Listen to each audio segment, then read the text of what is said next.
Welcome back guys to this channel. In this video I will teach you how to add a photo in PowerPoint presentation. So first open a presentation in PowerPoint and then go to insert and you will see here pictures.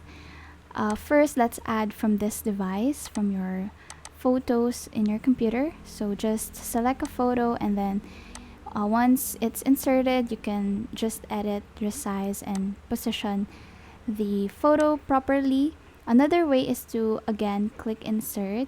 I will just add the slide first and then under insert you can add pictures through stock images from PowerPoint, Microsoft PowerPoint rather. So here just select any kind of photo that you would like to use in your presentation. So select that and then click insert, and here it's already inserted.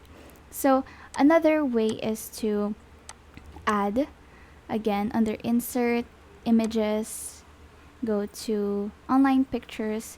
So you can search a photo here, but you can also select from the categories that are already prepared for you. So you just click or select the image and there you go. So that's it. That's how you add photo in Microsoft PowerPoint presentation. Thank you so much for watching. Please do like and subscribe.